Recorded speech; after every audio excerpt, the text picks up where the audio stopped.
Shalom, real quick, giving all praise to Yahweh, Hashem, Yahshua, Hashem, Kakodah, Shalom to the 144,000, rest of the elect out there, Shalom to you all. Anyway, I'm going to entitle this video, We Are Leaving. The elect will be delivered in the UFOs, Ron Dalton, that's going out to him. I'm not mad at the guy. Oh, that nigga, that demon. He doesn't have, his eyes are not open to the true truth. He knows he's an Israelite, but the doctrine, the way he teaches, is completely different from ours. You know, Esau, he says that the so-called white man are the descendants of Japhet, which that I learned that when I was back. That was back in the damn late 60s, early 70s. My parents said, "Oh, you know the white man, there's sons of Japhet." So that's old school Hebrew Israelism. Use that term, the vocab use. But anyway, we are going to be delivered we're going to be delivered out of here by way of the ships, by way of the chariots, which the world ignorantly calls UFOs or UAPs. And even in the Christian world, they'll even say that. Let me do this.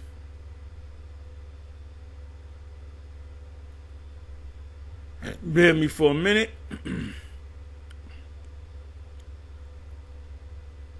What does the Bible say about UFOs?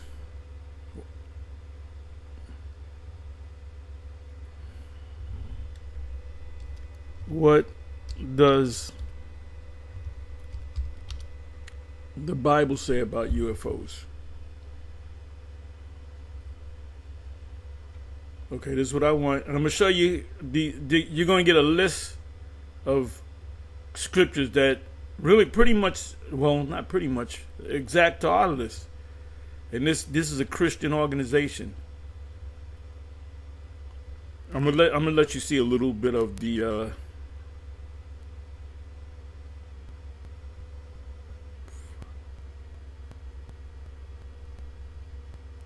anyway, let me see something.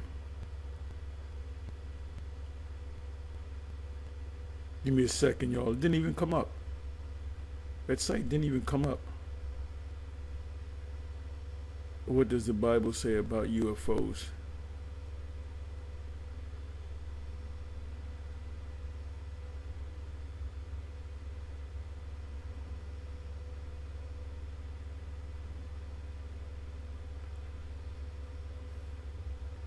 The page that I'm looking for, it's not up.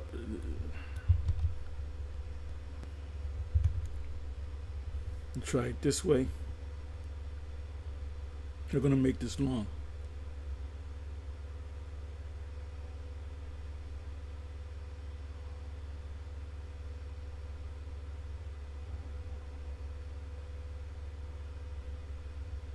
Can't believe this.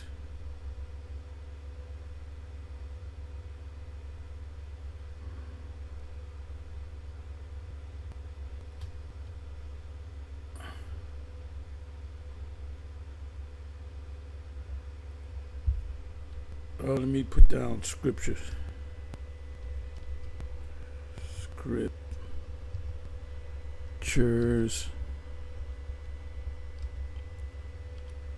Let's see what happens with this.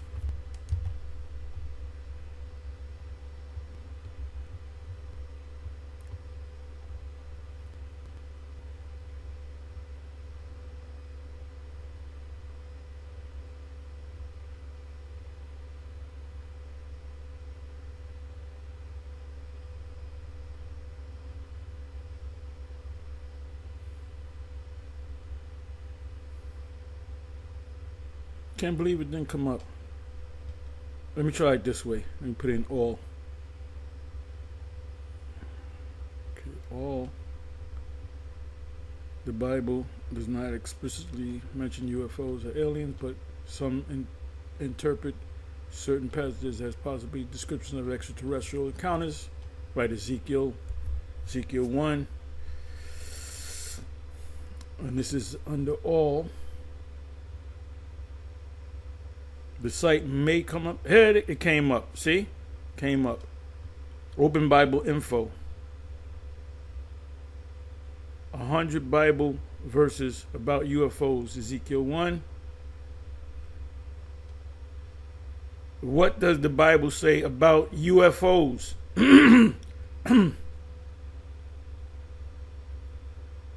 Ezekiel, very first scripture.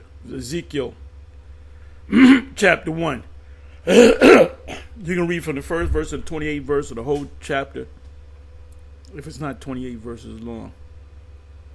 Zechariah, and you're going to find out that this list, I believe that this particular website, I believe that they got these scriptures from us, because we've been teaching about the UFOs coming to, the so-called UFOs coming to deliver us back in way back as the 80s. Zechariah 5, that's one of the precepts that we use. Again, I lifted up my eyes and saw, and behold, a flying scroll. And he said to me, what do you see? I answered, I see a flying scroll. What its length is 20 cubits, and its and width is 10 cubits. So it was you see UFOs that kind of look like scrolls. Kind of not so much square, but more rectangular than anything. 2 Kings, the account of Elijah being lifted up into a what? Whirlwind. What does a whirlwind do? It swirls around. So they didn't call it a UFO because they didn't use that terminology. Ezekiel 1 again. Acts 1, 9-11, and he had us, and when he had said these things, as they were looking on, he was lifted up. The Messiah was lifted up, and a cloud took him out of his sight. But you know what I'm gonna do? Let me do this. I'm gonna go to the. Yeah, because I wanted to deal with Cornelius. I asked a question about Cornelius. What's GMS take on Cornelius? Yeah, the Cornelius, I don't want that now. Concubines in the Bible. Okay, that mentions, well, you guys that say, oh, we ain't concubine, having a concubine in other nations is a sin. Well, wait a minute. Abraham, Jacob, David, and Solomon. That's Yahweh Shai. He had 300 concubines. David had many concubines, and the Most High would gave more concubines. Jacob had 2 sisters that were wives. Back then, you could have sisters, but Lord says you can't lay with your woman and her sister, or a woman and her mother. You'd be put to death for that. Abram had Hagar, right? Then he had another wife after Hagar, a woman named Keturah. He had 6 sons through Keturah. But anyway, this is what I'm going to do. Give me a second here. Let me do this. I'm not going to make this long at all. Okay. Let's go click on it.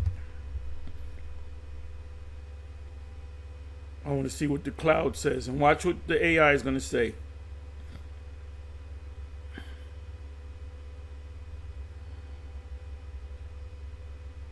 Wait for it to come on up.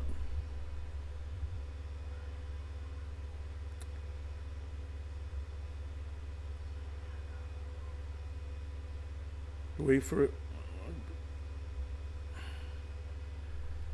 Okay, you know what I mean? I gotta read. Let me put this in. Let me come back and let me do this. Bear with me for a minute.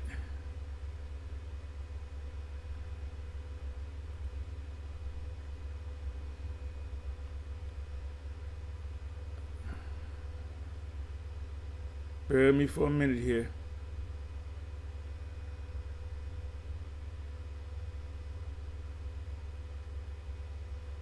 How do you spell cloud? Give me a second.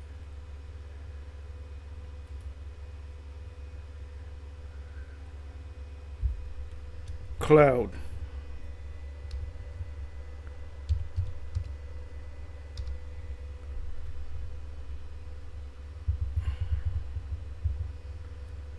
He went up in a cloud. Form it as a question. So let's see what happens. Give you some more information. Should give you more information.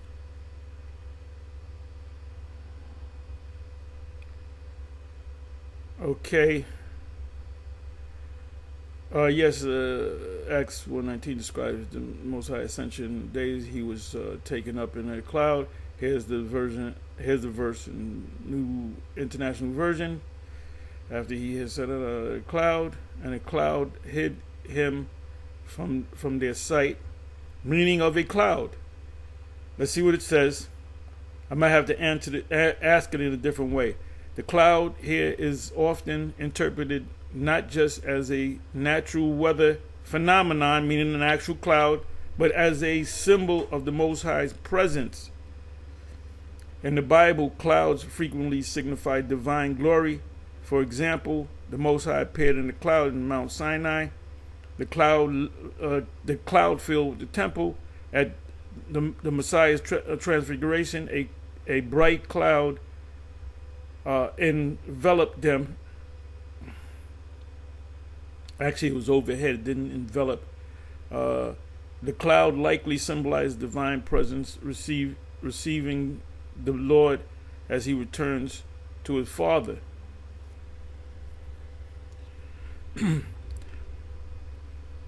Can this cloud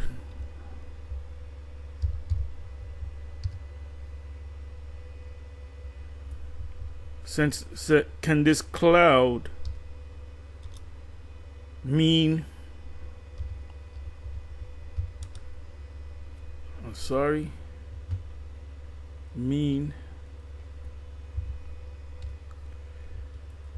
a UFO? Question mark. That's a fascinating question, and you're not alone in wondering that.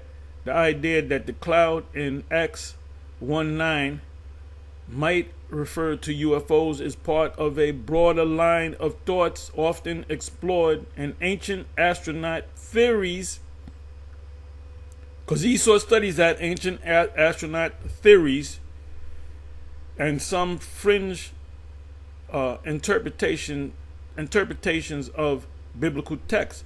Let's look at it from both angles. Traditional interpretations and alternative theories. Traditional biblical interpretation and mainstream Christianity and Jewish thought. Cloud often symbolizes the presence of the glory of the Lord. Acts 9, the cloud seen as a divine transport, not a physical vehicle in sci-fi, but spiritual manifestations. Mentions the cloud, transfiguration. Luke 9, a cloud enfolded. The Lord is said to come with clouds.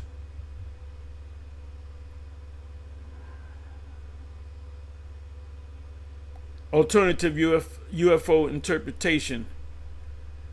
Some proponents of ancient astronaut theories, I got to look this word up, like Heinrich von Däniken of the History Channel's Ancient Aliens, suggest biblical descriptions of clouds, flying chariots, or willed within willed. The example given, Ezekiel 1, might be misunderstood encounters with advanced extraterrestrial craft, meaning UFOs. When Yahushua come back, he's coming back in a gigantic UFO And behind them will be Michael and the archangels and the angels behind them in ships to come and do two things: to deliver the elect to Israel, to destroy Babylon, and to destroy the Middle East, and deliver the elect of Israel. Matthew 24. In that lens, the cloud in Acts 1:9 could be seen as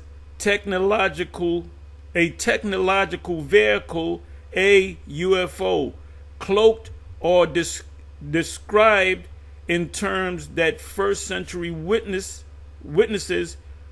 could understand. The interpretations aren't rooted in theological tradition, but rather in speculative readings that connect ancient texts with modern ideas of an alien visitation. That's why when we speak about the UFOs, the scriptures speak about it as a sword, the Most High sword, and I shall bathe my sword shall be bathed heaven. I'm merely paraphrasing Isaiah 34, Job, the bow of steel, so strike them through. Joel 2, when it speaks about his army going into the windows, those are talking about missiles. There's many precepts, scriptures on the ICBM missiles, but it's not going to mention ICBM missiles. So I got to look into this too. I got to look into ancient astronaut theories, right? It says critical considerations. Language in the Bible is often symbolic or theological, not scientific or technical. So it's risky to impose modern concepts like UFOs onto ancient texts. Yeah, because they didn't understand it. John saw it too. John and Isaiah, in Isaiah 34, saw the clouds, the heavens rolling together as a scroll. He saw what we call the mushroom. We call it the mushroom cloud. Back then they described it as a scroll being rolled together. But the question isn't inherently unreasonable. People across time have interpreted mysterious events through the lens of their own worldview, just as today some interpret Bible clouds as spacecraft, which they are.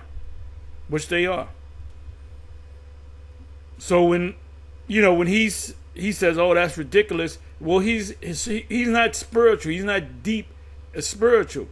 He's like a book, like a he believes he's an Israelite based on maybe certain documents that he came across. Like I said, I'm not getting on him because he just doesn't know. He really believes he has the truth. He doesn't have the truth. Like right here, let me see if I can find this. Oh, you know what? Let me play this right here. These little reels, these little infomercials. We know you're going through hell. We know, look at what's happening in the world. We in bad times. Everybody's going through it. But you got Israelites that's teaching that you're going to be saved out of it by UFOs. If you don't want to have to deal with all that and get lied to, saying that you're going to be saved by the UFOs. Yeah, and they won't understand it if they're not the elect. If there's any elect that's following him, they're gonna turn their head and go another direction. I just want to find something else before I get out of here. Get up out of here. Give me a second, y'all. I don't know if he put this together or IUIC put this together, because they're known for the purple and gold, right? Let's see if I can find it. Could this be it? Okay, yeah, this is it. Okay, let me come back a little bit.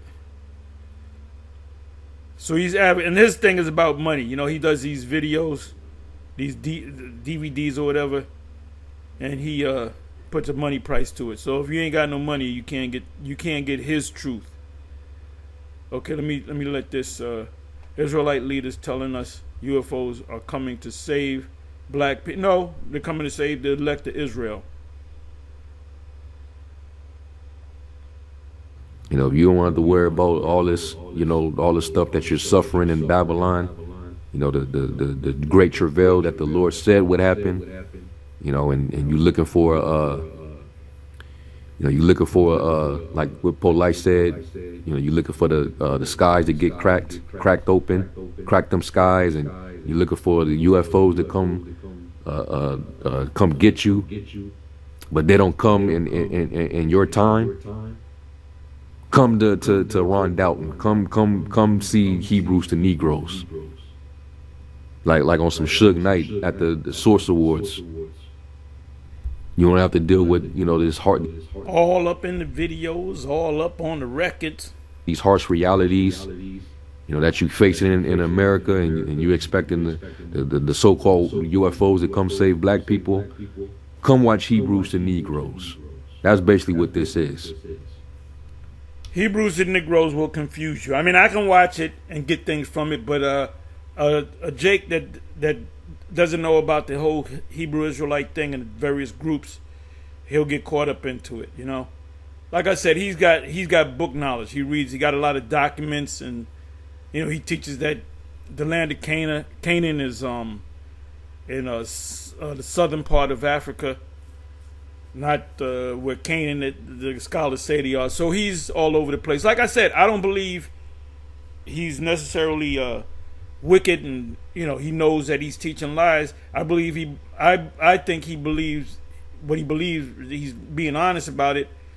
But on top of that, you need money. You ain't got, if you homeless, you ain't getting it. You ain't getting the truth. I'm just shooting it straight down the middle. All right.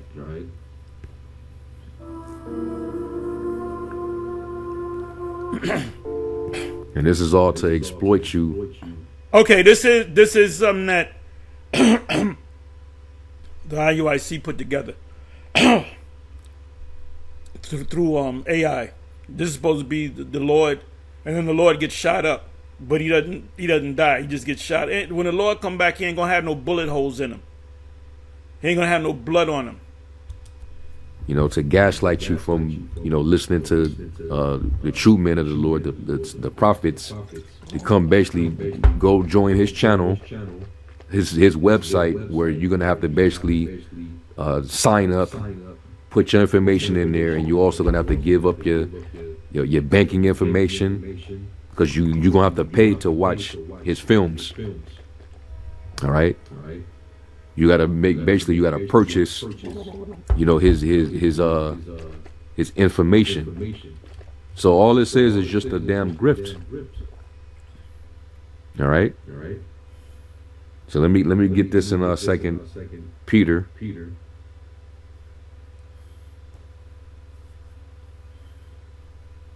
You know, what scripture or verse was in this infomercial?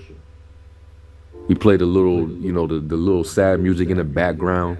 Come on, man, this is weak.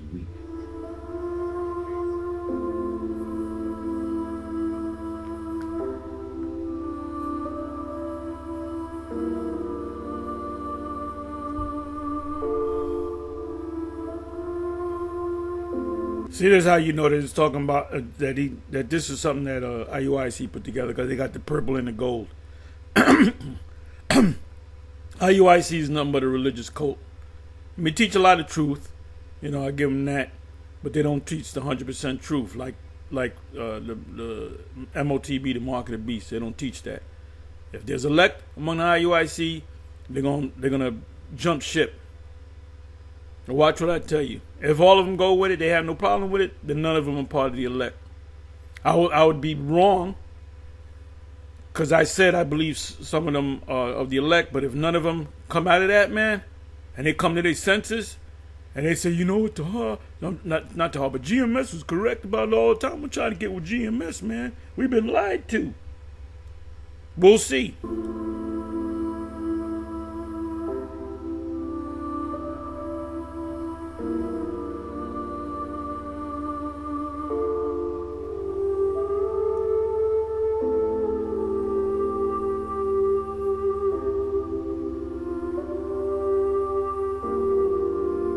And by the way, I'm gonna get ready to close it. And by the way, Bishop Nate didn't come up. The Spirit didn't come to him in a vision. This is something that was taught at One West long before he got there.